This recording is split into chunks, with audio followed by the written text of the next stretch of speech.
Hello, everybody, and welcome to the final project presentations for our August cohort. August, I first met you as a cohort when you started to learn a new language, JavaScript. I don't think I'm going to spoil anything to say. I think you've all worked in new languages over the last 2 weeks. We've had a lot of times together since then, with some highs and some lows. Today is a high, at least for me. You've come a really long way in the last 7 weeks that I've known you and the last 16 weeks here at Makers, and I'm really proud of what you've all accomplished and how you've all grown. With that, let's move on with what's going to happen this evening. So we have a brief intro. That bit's pretty much over. We're then going to have some presentations where the final project groups from the August cohort will be demonstrating their apps that they've built in the last 2 weeks, and I'll be asking some questions. We'll then have a short Q&A at the end for any questions you in the audience have about Makers and the course, but we won't be accepting questions for the project groups. So with that, let the presentations roll. It's over to you, Kusari. Thank you very much, Alex. Good afternoon, everyone, and thanks for coming today. We are Team Kusari and have developed an investment tracker application for crypto coins. Kusari is the Japanese word for chain, not a weapon. Trust me on that. I promise you that it's not an episode of Would I Lie to You? After agonizing for over a week on what to call ourselves, we settled for something obscure, having failed miserably to come up with an interesting and humorous play on the word crypto. Our team comprises Mabon, David, Tom, Ed, Gianluca, and me, Paul. The core functionalities of our application are allowing users to track performance of individual crypto portfolios spanning coins such as Ethereum or Bitcoin, and also allowing users to gain access to broader crypto market data to inform future investment decisions. Some of our group are crypto enthusiasts and dream that this is the passport to being a billionaire. In the meantime, we will all have to settle for a new career in software development, proving that the last 12 weeks here at Makers has been the most worthwhile investment.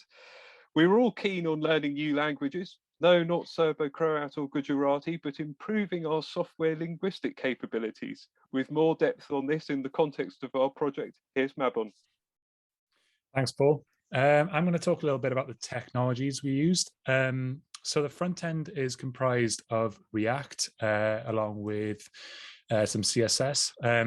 Now the back end is mainly built in Django. This was the first time we used Django. It's built using Python. If you haven't heard of it before.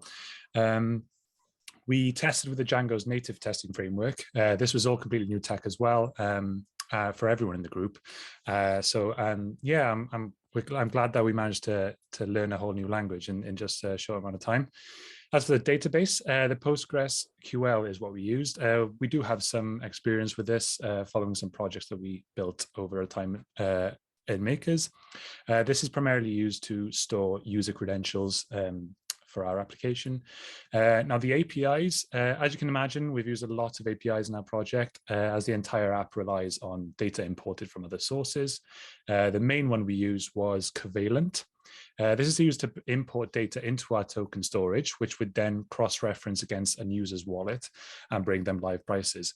Our backend will only trigger this API once every 30 seconds to avoid going over the limits set by Covalent. The way it works is that when a user submits a query, it will initiate a check to see whether the storage data is older than 30 seconds. And if so, it will trigger an API call to refresh the storage data to bring the user the most up-to-date data. Now, with the second API we used was CoinGecko. This is used to import data on the top 100 coins from the market. This data was used in conjunction with another API call to crypto compare that would return additional information, such as 24-hour changes, historical data for a particular coin that the user may want to look at. We also used a Web3 library combined with a Morales API for the Ethereum queries and BlockCypher to query Bitcoin for a user's address. I'm now going to hand you over to David, who's going to run through our learning and our processes. Thanks, Mabon. Our mutual interest in the project enabled us to move through our initial project setup quickly. We identified the tech we wanted to use, and in keeping with the maker's ethos, learning by doing, we created a Django React app for making notes. Our agile process has led to identifying areas for focus, such as researching the best crypto APIs, the best structure for our code, how to test, then how to get our front end to talk to our back end. Deployment was always in consideration, as we have learned from previous efforts, it's not easy. Our main learning for the project is that for any future challenge that involves adopting new technology, we can approach it by replicating the same steps we have done in this project. I'll pass you over to Tom. Thanks, David. Over the course of our final project, we've had a few areas we ran into issues. The biggest one was definitely deployment. We spent a week's worth of evenings trying to deploy to various different platforms, including AWS and Heroku. This was due to a clash of dependencies and the fact that we had to work around AWS and Heroku's specific ways of handling certain things. TDD was also extremely challenging whilst trying to learn new frameworks and technologies. We found that it's incredibly difficult to hold yourself to a strict development process while trying to pick new things up. Having the flexibility to have a self-study time and the large amounts of planning that we did early on really helped to manage this though. I'll now pass over to Ed for a demo. Just that, Tom. Definitely some late nights over the last week trying to sort that stuff out. So here's our product demo. Hey, welcome to the Kusari demo. Thank you all for stopping by. This is the product we've been working on for the last 2 weeks of our maker's journey. We've learned a load of new tech.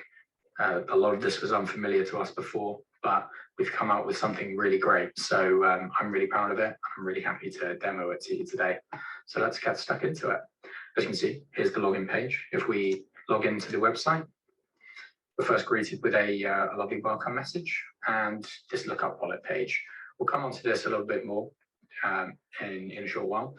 But I think the main thing about cryptocurrency is that instead of holding your money in banks, it's all stored on the blockchain, and there are loads of different blockchains, tons of them everywhere. And so all of your money is scattered across all over the place. And there isn't really a unified way of finding all of that money and putting it all into one place and understanding how much money you have. So that's what we are trying to solve here. We are essentially, if we come into my wallet, able to select a wallet. Let's say this is a wallet which I own. It's associated to me and it's got my cryptocurrency in it. So I can add that wallet and I can then go to the My Portfolio page where eventually, once the data is loading, we will be able to see the information displayed on the screen. And here we go. Sometimes with these big wallets, there's lots of different APIs, as Mabon's just suggested, that we're using. There's lots of data to bring in and sort out and put on the screen. But here we are with the My Portfolio page. If we wanted to, we could filter on the type of wallet we've added. So we can add a number of other wallets. I'll show you that shortly. We can also filter on our addresses. If we only want to see one address, then we can do that. So let's say that we don't really want to save an address, but we want to see one. Let's look up a wallet. And let's say we've seen an Ethereum address. Let's have a look at a Bitcoin address. So if we copy the Bitcoin address into the, actually, that's not the Bitcoin address. If I put the right address, they're all slightly different. And then I click search. And here we are. We get the Bitcoin value over here. We can see the quantity that this person has in their wallet, the price of 1 Bitcoin, and the current worth, which is 4 billion, which is astronomical. It's absolutely crazy. I don't know how someone can handle having that much money. Okay, so what do we do when we're here? See, there's obviously something here that we can click on. So let's click on it. Takes you through to a infographic page with a lot more information about each coin. So you can have a bit of an understanding about how it's performing in the day, how much it's worth. And if we come down here, you can start to plan out your trading and graph out some, whether you think the price is going to go up or down, depending on this. And good luck with that. So I've tried. It's not easy. Okay, finally, this is a nice summary page.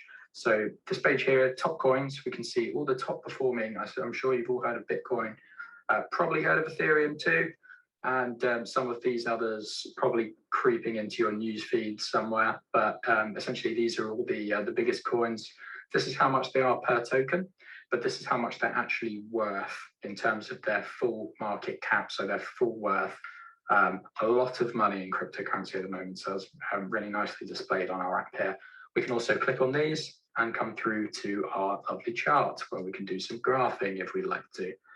And that's the functionality for this project. I know we plan on building more into it over the coming weeks, but in 2 weeks, I think this has been an absolutely fantastic experience. So yeah, thanks again to the team.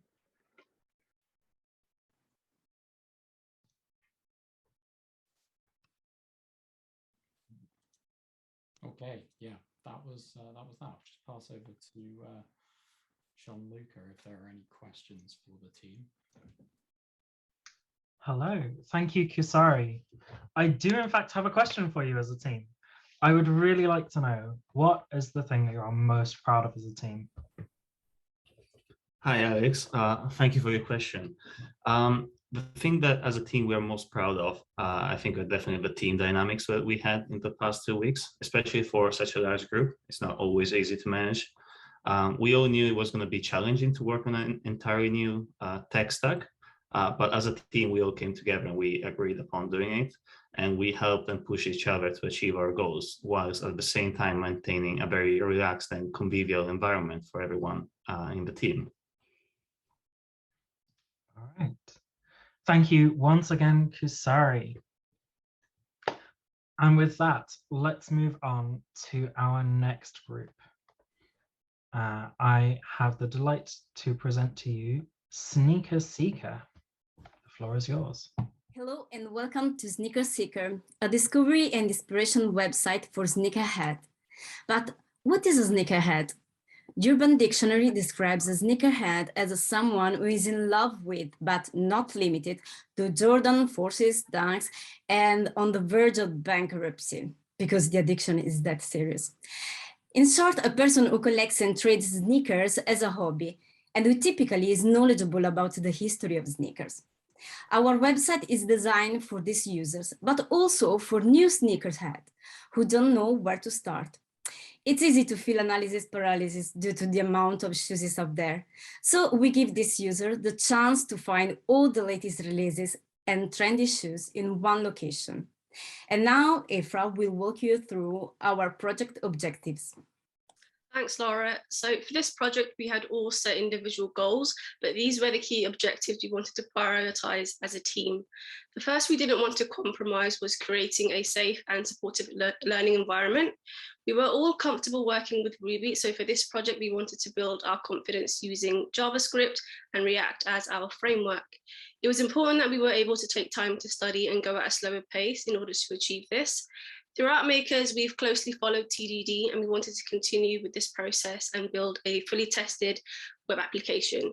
Also, we all had limited experience fully integrating and fetching data from an API, so we wanted to be able to learn how to and to set it up. And finally, not forsaking the design and visual aspects, we wanted to create a clean and user-friendly interface. And now Luke will take you through our process. Hi, everyone.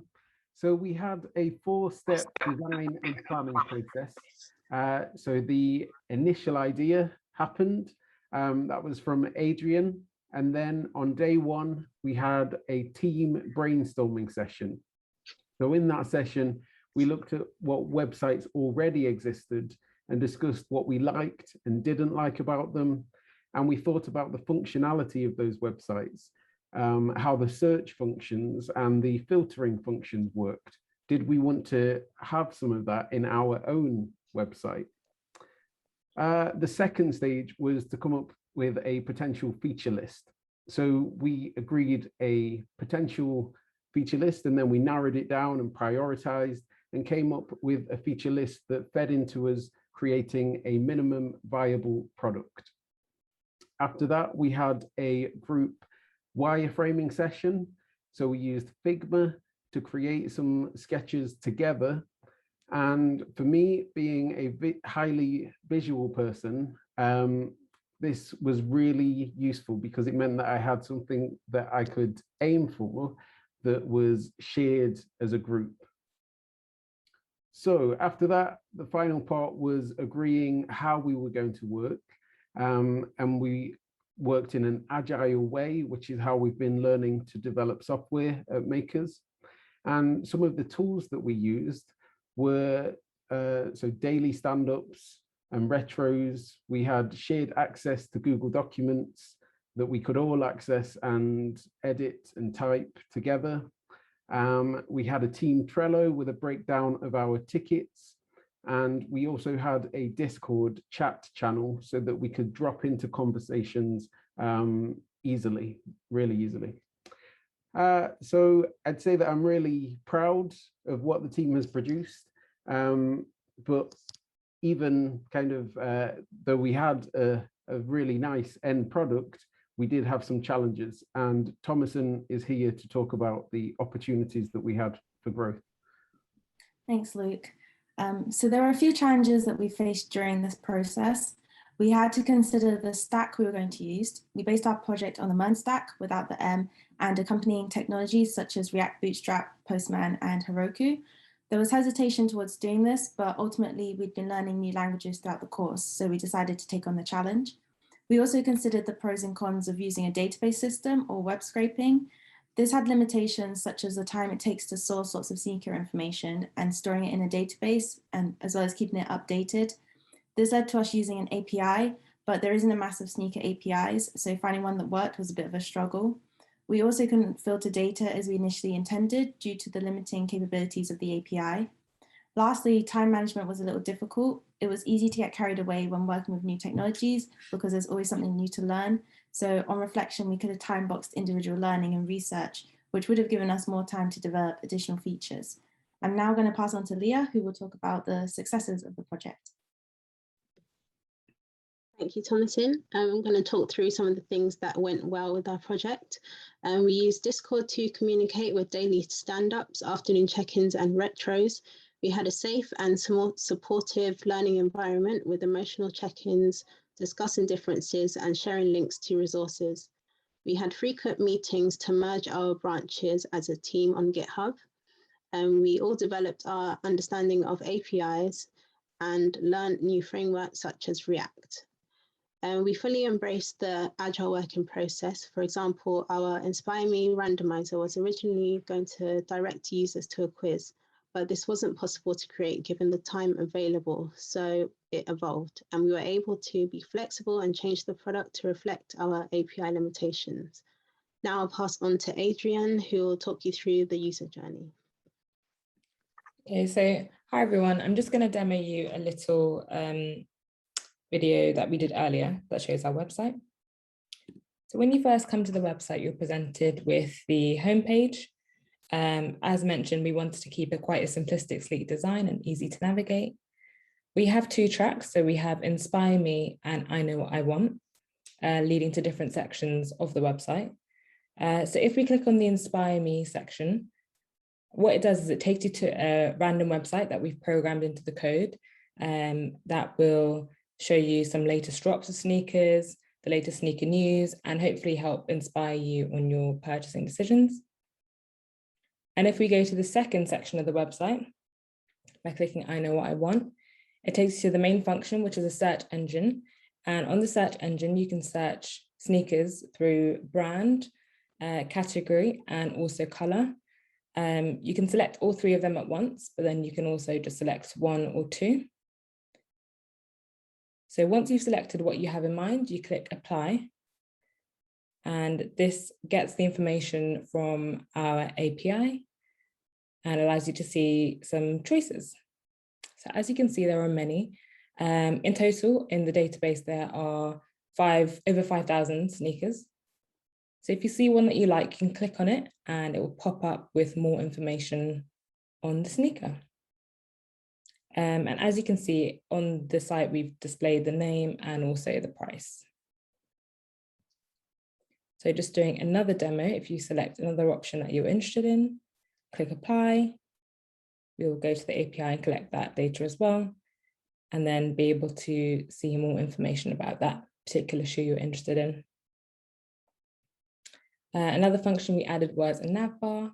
By clicking search, you can go directly to the search function, or by clicking on the logo, you can be taken back to the homepage. And that's our demo. Thanks, everyone. All right. Thank you, Sneaker Seeker. I have a little question for you, if you don't mind answering it. I'd really love to know what the single best thing you did in your project was. Cool, thanks, Alex. So we would say the single best thing we did was kind of deciding what processes we want to follow early on and then sticking to them. So when we first got together as a group, we decided when we wanted to have meetings, and then we sort of stuck to that throughout the 2 weeks. And this just helped us keep aligned with each other, and helped create a good working atmosphere. So we could openly discuss challenges, we could discuss progress, ideas, and inspire one another. So that's definitely a highlight of the 2 weeks. All right, thank you, Sneaker Seeker. Just a quick reminder, we will have a short Q&A at the end of the project demos for any questions you in the audience have about makers or about the course. So with that, it's time for our next project group. So I am delighted to announce Kickabout. So our app is called Kickabout. It's a website designed for everyone outside of the traditionally male football audience to organise and find football games to play in your local area. We wanted to make a platform that was friendly and accessible and that would encourage and enable more people to play football. As a member of Kickabout, you can sign up to play a game or organise a game which other members can join. And your profile page creates an archive of the games you've played, as well as a diary for the games you've got coming up. This project has been designed and built by Shakira, Daniel, Jordan, and myself. Shakira is unfortunately sick, so they won't be able to speak today. We used Ruby on Rails as our framework with a Postgres database to solidify and build upon our knowledge, and we felt like we really progressed with this framework, and it was a good decision for us. Working remotely had its challenges, but we made good use of a lot of online communication tools.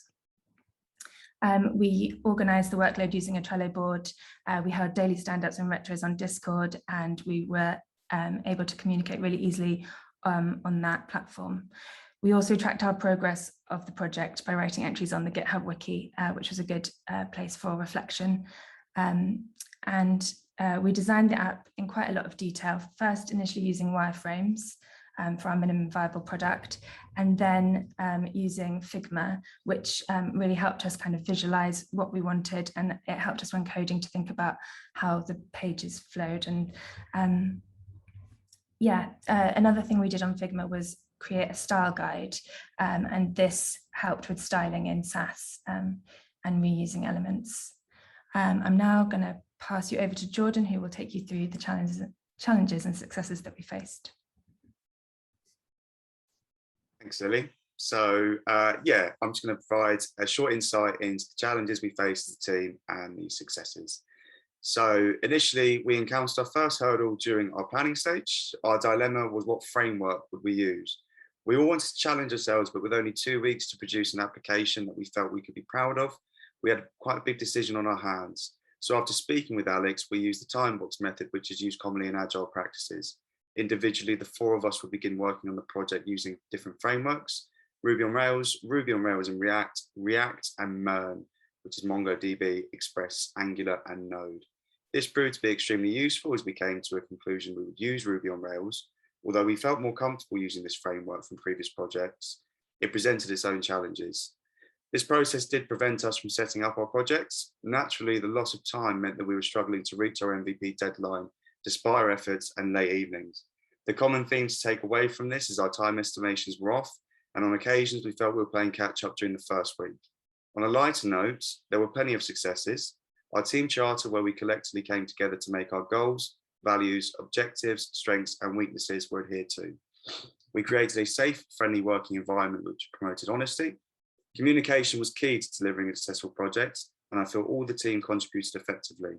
Finally, a huge success was our Google Maps API, which plays an integral part of the project, in allowing users to find games near to their location. All in all, the project was a huge success, and although it would have been nice to add some additional features, I feel the work we produced in a short time was to a high standard. I'll now pass over to Daniel, who will demonstrate how Kickabout works. Okay, thanks, Jordan. So as has already, are you able to play the video, Lily? 1 second. Oh no. Can you see that? We can see it, it's not playing. Can you see this one? Wait 1 sec. So just while Lily's setting that up, for our backend, as has already been said, we were using Ruby on Rails, and we used SAS for the front end. So I'm just going to sign up for a new account here. One of the main features that we wanted to implement was the idea that you would see games that were nearby to you. So this is linked up with the Google Maps and Google Location APIs. That was via a technology called Stimulus, which allows that to take place. Obviously, double password protected in the database to prevent any password theft like that. I'm going to quickly show you the pages we've got here. We've got our profile and our about page where we talk about our the mission of the app. And you can see here that we've got a filter that shows games within certain distances. So I move it up to 10 miles and I get some extra games available to me. I'm just going to click to join this one here. And then let's add a new game. So I'm going to put this as a 5-a-side game. Once again, this location system is important. So I specify the place and you'll be able to see on the map there that it zooms in on where I've chosen. I'm going to put the time and date for the match to take place and a quick description.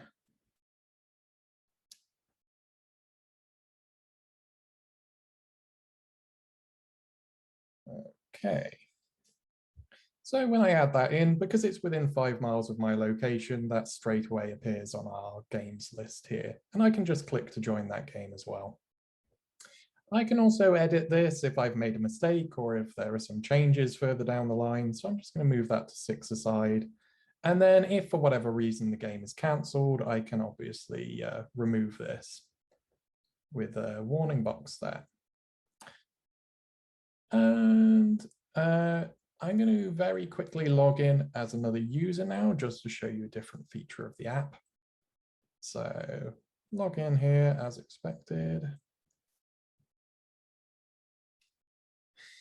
And then one of the features that we wanted to implement is this profile feature. So if I click to my profile page, we can see the games that I've got upcoming, and we can also see past games. And in there, you can put posts, you can upload photos, and anyone who played in that game, if they go to their profile, they're going to be able to see these as well. So I'm just going to add a quick photo here.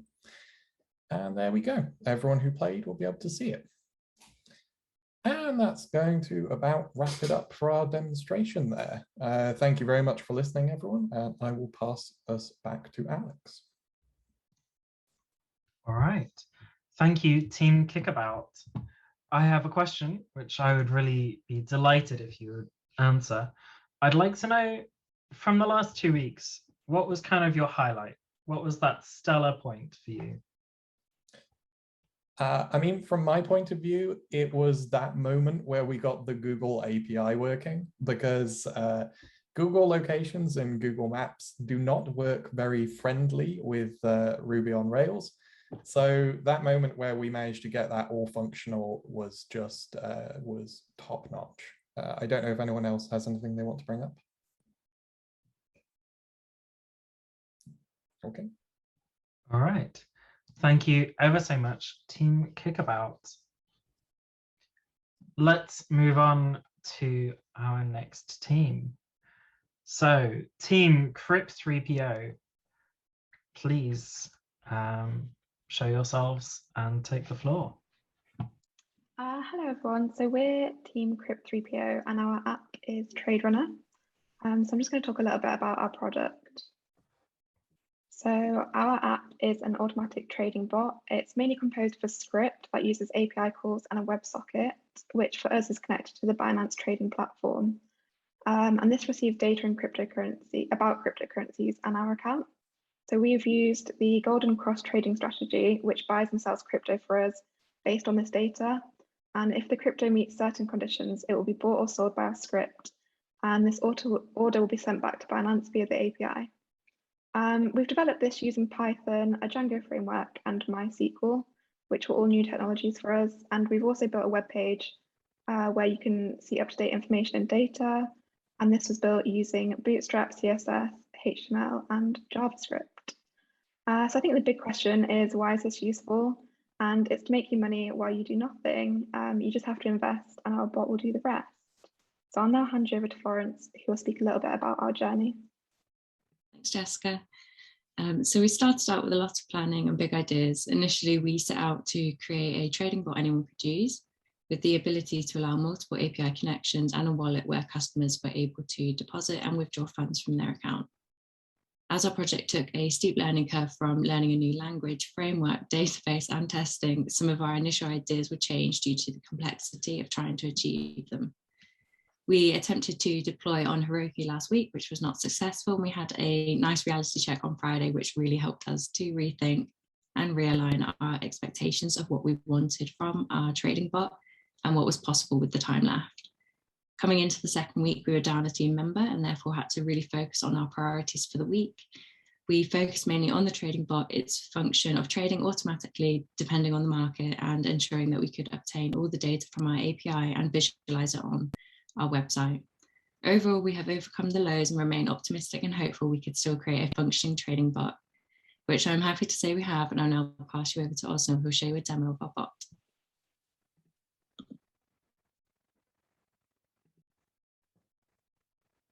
Hi guys, welcome to our crypto trading app called Trade Runner, inspired by the Blade Runner series. I'm not sure if you can tell, but hopefully it's obvious enough. So we clicked enter and this should take us to our homepage, which is where all the magic happens. So as Jess mentioned, we are currently connected to the Binance API, which provides a whole plethora of data. The first set of data that we've used is the 30-day daily highs and daily close of 3 cryptocurrencies that we've chosen. This is an arbitrary choice. There was no specific reason for choosing them. So that's Litecoin, Monero, and Bitcoin. So we've displayed them in like a very readable graph to kind of show you how the market is currently moving. And now to get to where our Crypt3PO is working its magic. So we basically set up a strategy to tell our bot basically to effectively buy different cryptos if criteria is met. And just as a quick overview, we look at the 50-day average of certain coins and the 200-day average. And if we determine that the market's on the up, we tell it to buy. And you can see that it's working because I was not up at 6 a.m. purchasing Bitcoin. So whenever it says new, it means that the order's not been processed yet. And whenever it says filled, it means that the order has gone through. So this should, if my maths works, it should tie up to the coins that we have in the wallet above. So again, this is just a link to our wallet on the Binance exchange to kind of tell us how much money we have currently and how we're doing. So we currently have 3 strategies, the golden cross, the sell, and we can just turn Crypt3PO off. If we choose to sell, we can't because we don't believe in selling a trade runner, crypto to the moon, as it were. If we decide to turn the trading bot off, it would still work in the background using the constant stream of information that's coming through, and it would tell us if we are missing out on any good opportunities. So as you can see, it tells us that now is a good time to buy some Bitcoin because the price is moving in a way which suggests that the price will go further up and the market is thriving, not thriving, but you know what I mean. So yeah, that is pretty much our app and our demonstration. I hope you've enjoyed it. And yes. Hi guys, welcome to our crypto trade.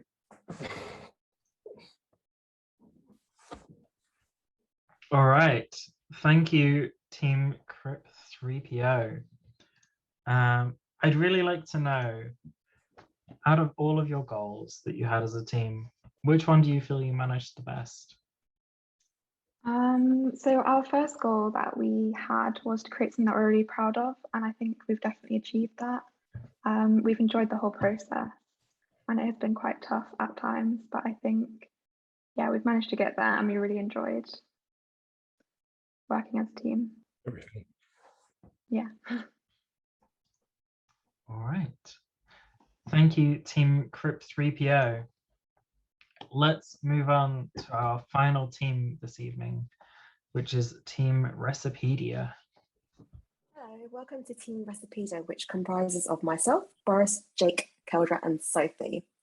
On the next slide, I'll be talking about our team values, goals, and responsibilities. For our team values, we make sure we have a good working environment as well as sharing knowledge. For our goals, we make sure we're all learning a new language and library in a short space of time, making sure we have a product that we're proud of, and implementing test-driven development. For our responsibilities, we make sure we followed an agile process with a rotation of Scrum Master and note taker on a daily basis, with a daily routine of stand-ups, health and wellbeing check-ins and retros, as well as a Git merge party. I'll pass you on to Jake, who will be telling you about the idea. Hello, thank you, Amanda.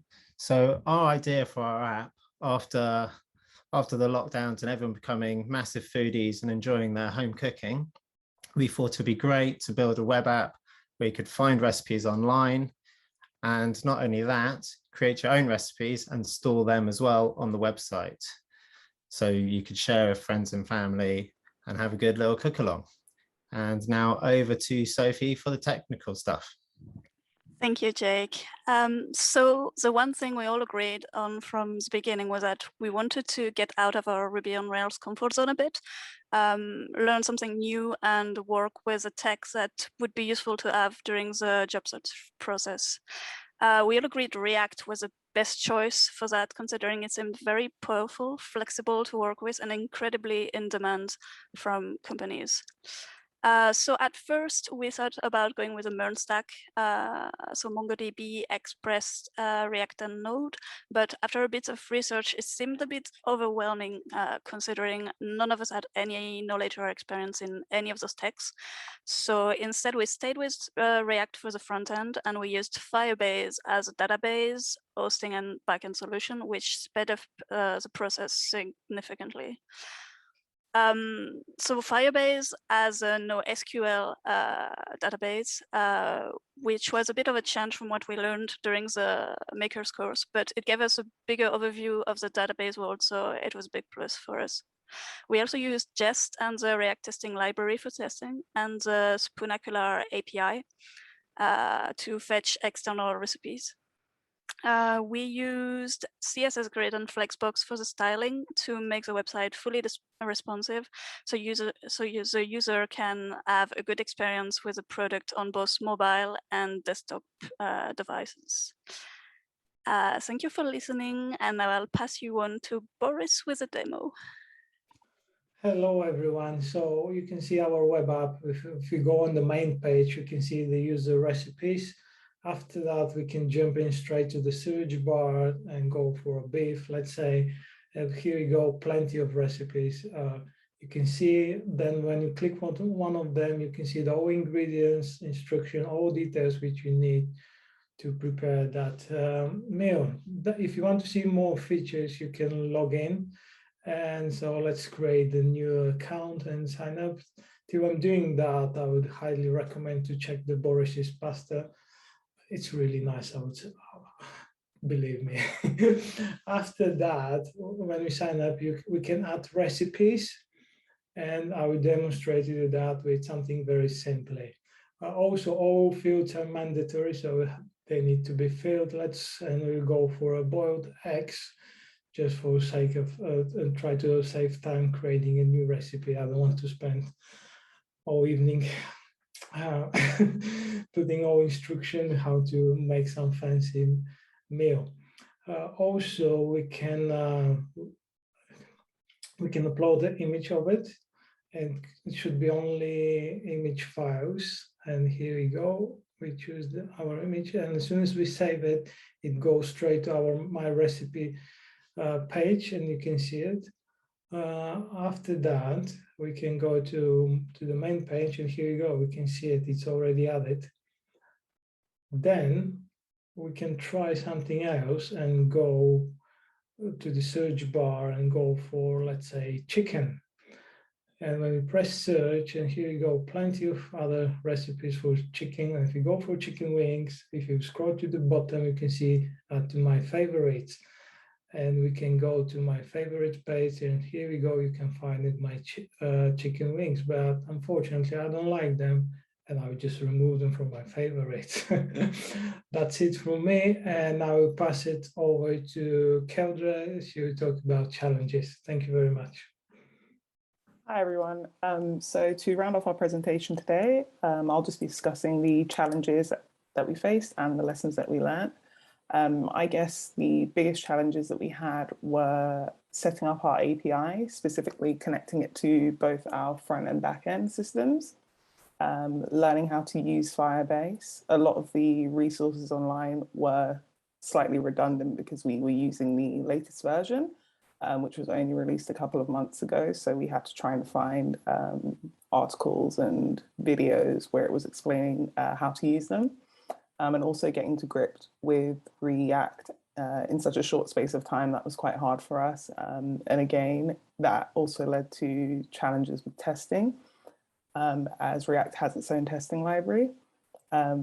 We were able to problem solve by spending some time breaking down our larger problems into smaller tasks and finding useful resources that aided our approach to this project. We also found that we came together quite a lot as a team rather than sitting separately to try and work through the bigger challenges that we faced. Overall, I think we're quite happy with our work and what we managed to produce in the past 2 weeks and how it's aided our learning and growth as junior software developers. If there's one thing that we probably could have improved upon, it would have been our time estimations in terms of how many features we wanted to implement and just organizing ourselves a little bit better. But yeah, that's it from Team Recipedia, and thank you for listening. All right, thank you ever so much, Team Recipedia. You will hopefully not be too surprised to know that I have a question for you as a team. I'd like to know what you think is the most important thing you learned in this project. I think for the past 2 weeks, it's been extremely useful to work in a dynamic team where everyone has different strengths, and we've all managed to kind of take those and produce this web app. So yeah. All right, thank you once again, Team Recipedia. August cohorts, feel absolutely free to drop off the call from here. Thank you all ever so much for your demos, for your presentation, and for joining me. With that, let's move on to the Q&A part of this session, where Hayley and I will be your hosts to answer any questions you have out there in the audience. Cool, thanks so much, Alex, and thank you to everyone in the cohort. It's always really, really great to see the kind of final projects and what everyone's been working towards. As I'm sure has been mentioned several times, like these projects are what they do in the final 2 weeks of the course. So to see, you know, such complete projects with you know, this range of ideas is always really exciting. So yeah, well done. But yeah, go. All members of the cohort, feel free to go, like, have a drink, like, drop off the call. But if you're a potential student, me and Alex can answer some questions about if you're looking to apply, more about the course content, anything like that at all. So yeah, if you could drop those in the Q&A panel, we'll get started. And in fact, I can see there is actually one in there at the moment. So they're saying the projects were really impressive. Has anyone had prior experience before the course? So I can take that. So yeah, so in terms of like what we ask of students before before they join Makers. No one has to have had any kind of proper experience as a developer, anything professional. We do ask that they complete a couple of our recommended resources. So Code Wars is one of them. This is just a simple kind of, I think it's about 10 or 12-hour course online to just kind of get the basics of Ruby. And there's another program as well called Code Wars, where we ask to get a certain amount of points, which is a little bit more challenging than the first resource. But that's everything that we require. A lot of our students have been part of coding groups before, so where they'll teach them, you know, basics of Ruby and other languages, but that's not essential. So yeah, that's the kind of like level that you'll need to be at to start the course. Cool. Next question from Nash: is the bootcamp 100% remote? So we've got two options at the moment. You can either do the fully hybrid course, the fully remote course, or we now run a hybrid option. And with this option, we do 2 weeks on site at our campus in East London, and then 2 weeks remotely. I think at the start of next year are going to be alternating between one hybrid cohort and one remote cohort. So if you do prefer, you know, a little bit of in-person learning, then that option will be available for you as well.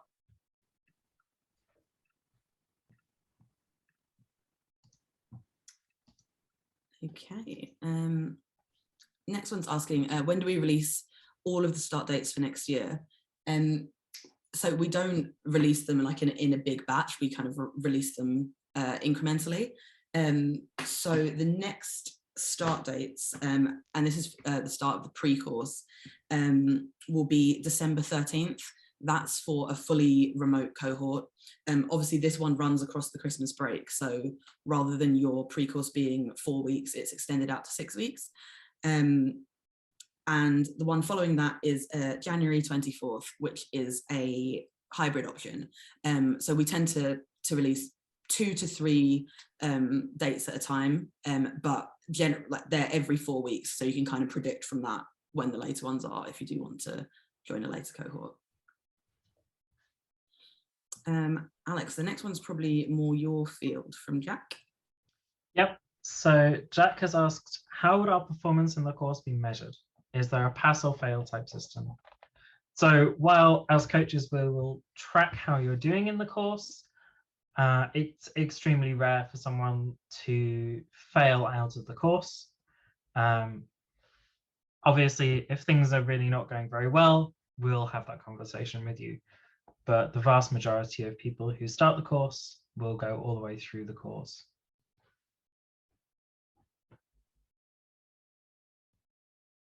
Cool, thank you.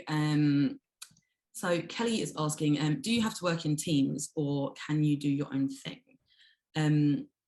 Yeah, so for the final project, and generally the project, is it 3 group projects at the end of the course? Am I right, Alex? So we have 3 key engineering projects through the course. There's another project which involves teamwork as well.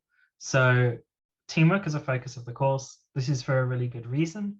The vast majority of software developers work in teams.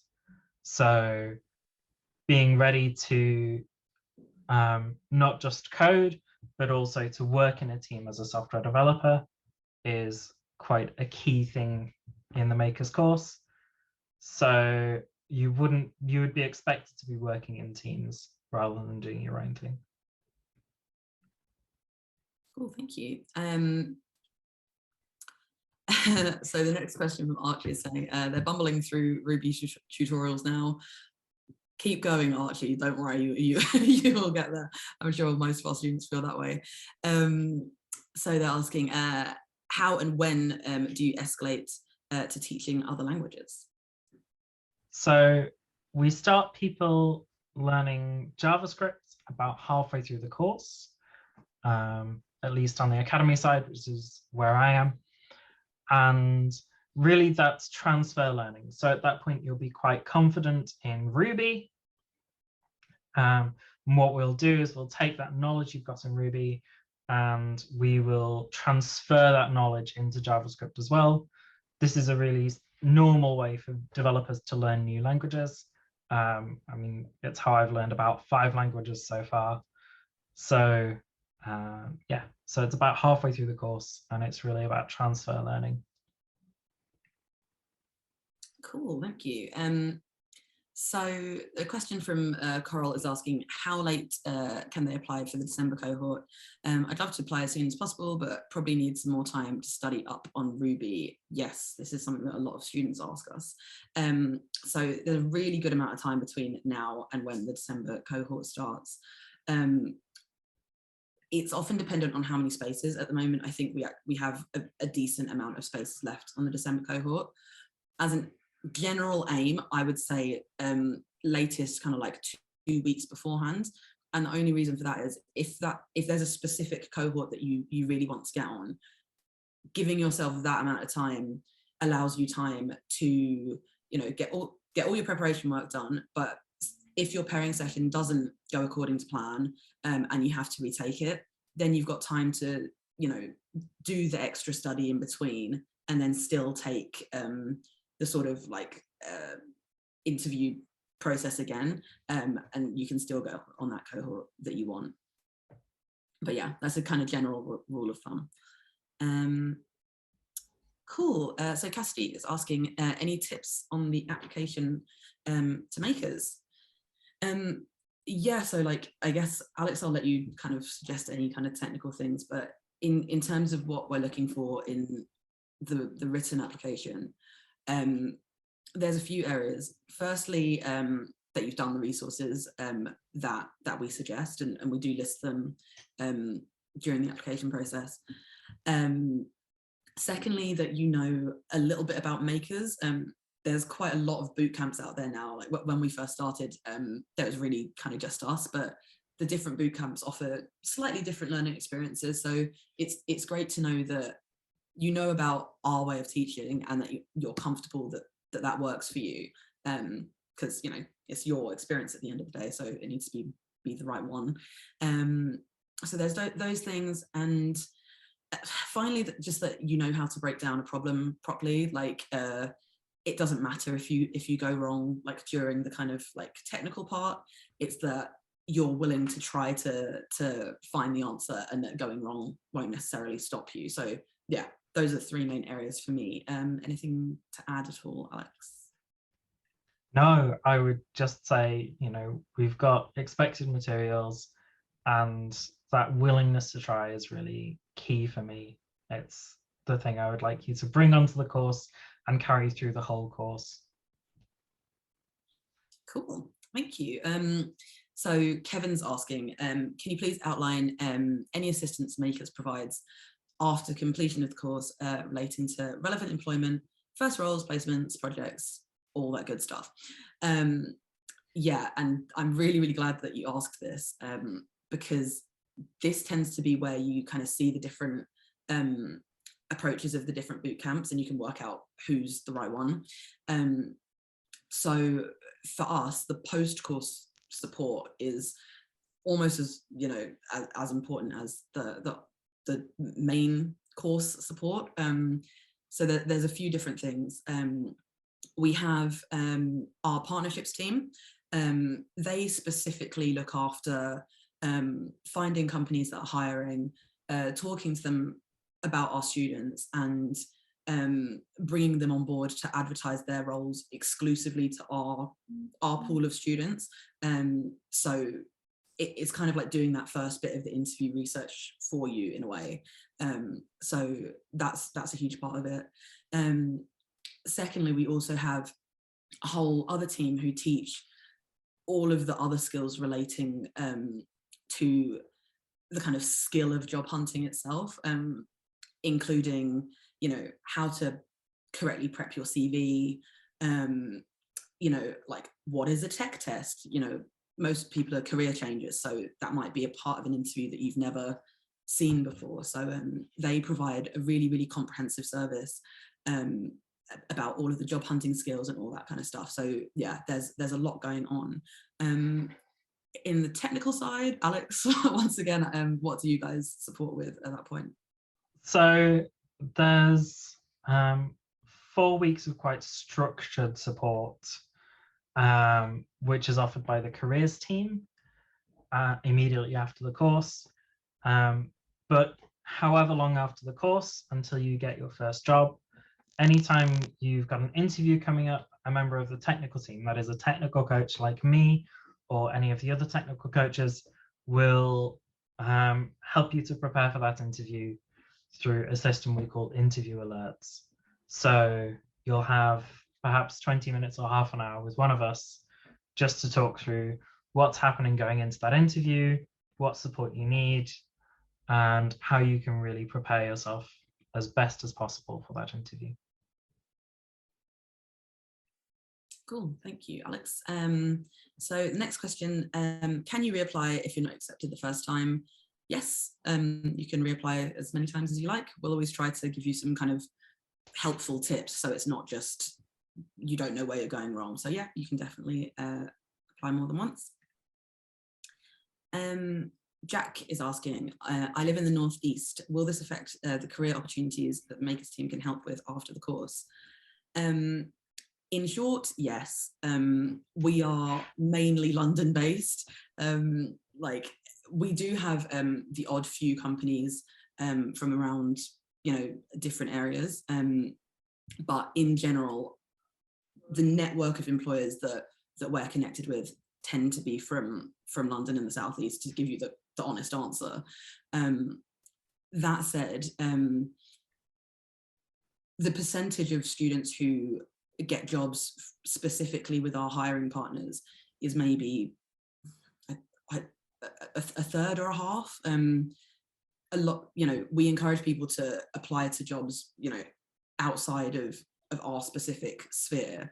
And obviously, like, the extra support that you get in terms of the skills workshops and things like that, that's all super relevant. So it's definitely something to consider in terms of like our specific network, but I wouldn't say like it's a massive blocker in terms of being able to get a job. I'd like to add to that, if I may. Yeah. Depending on where in the Northeast you are, obviously there's a big tech hub in Leeds, so it's more likely that we would have some partners there, or possibly Newcastle. But we will also have partners who are looking for fully remote software developers as well. And I think at the back of a global pandemic, one of the things we've all learned is that software development is a job that can be done really well and fully remotely. Cool. Yes, thank you, Alex. Awesome. So Charlie's asking, what is the routine on either a day-to-day or week-to-week basis? I think that's a me kind of question. Let's answer it. So day-to-day, let's start with that. So on a typical day in the Makers course, you'll have a morning where you have some self-study time. That could include a workshop from one of us coaches. And then in the afternoon, you will have a pairing challenge where you will be paired up with someone else from your cohort, and you will be working together on a challenge that is set for that week. Week to week, typically a week starts with a weekly kickoff with one of us technical coaches, where we will outline what's happening that week. That could be, for instance, week 3, which is about the web. We'd be talking about what the web is, what you're going to be learning over the course of the week, and what the challenge for that week in the afternoons is going to be, as well as, of course, which workshops we'll be running that week. We'll then run the workshop. There'll be the afternoon challenge. You'll have some time to study independently. And then we close the week out with a retrospective where we look back at the week and what you've learned and what you've been really appreciating and enjoying over the course of the week. Awesome, thank you. So next question, what's the worst final project you've ever been pitched? Interesting question.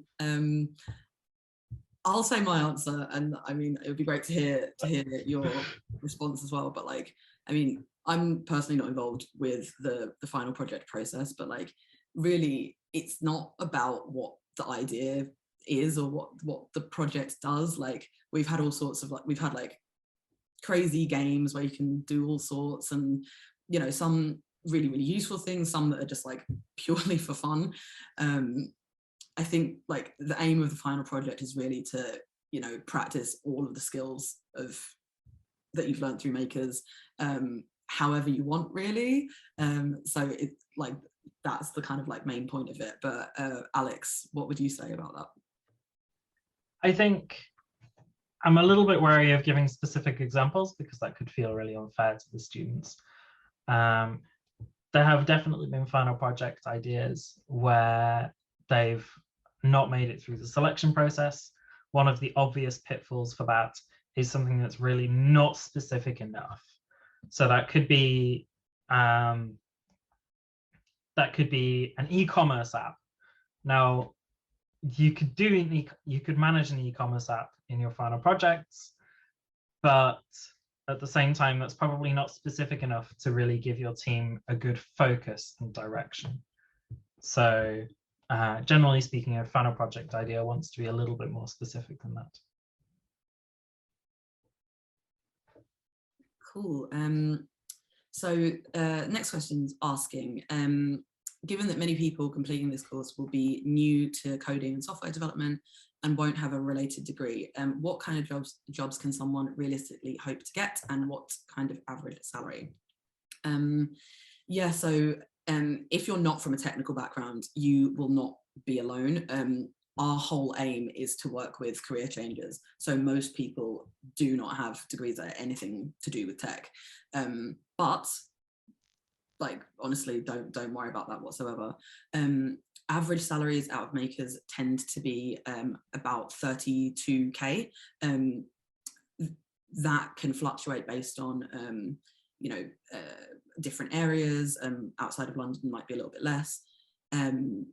Size of the company, and also your other relevant experience. You know, if you've worked in an unrelated industry, but you've got some really great managerial skills and that kind of thing, like with any job application, those things will affect your salary. But yeah, 32 is the average.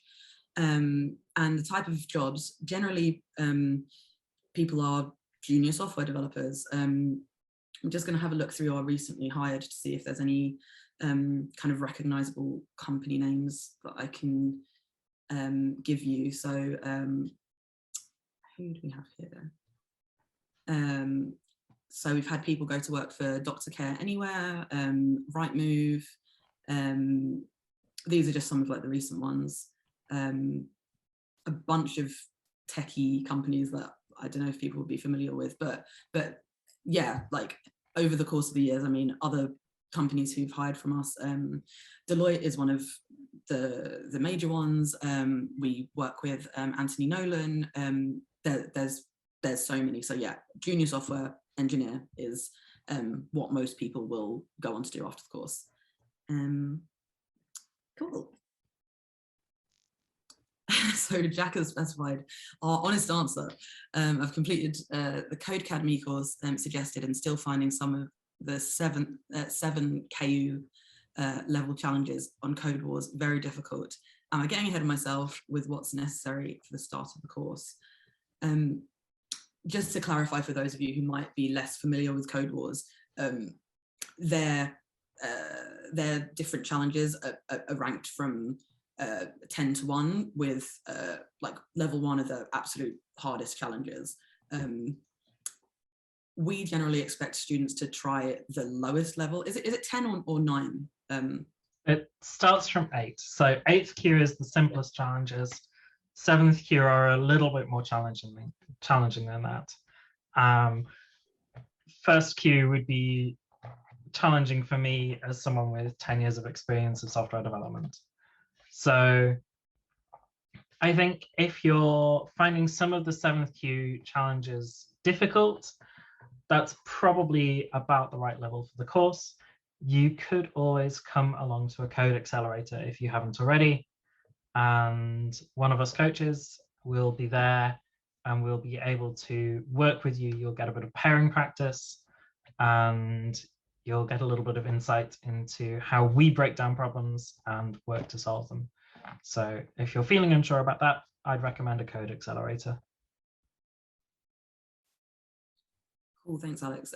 Yeah, just for context, Code Accelerator is our kind of twice monthly coding workshop, and the whole aim of that that workshop is to help people who are probably exactly at the point you are. So let me just drop the link into the chat. That's where you can sign up if you want to join.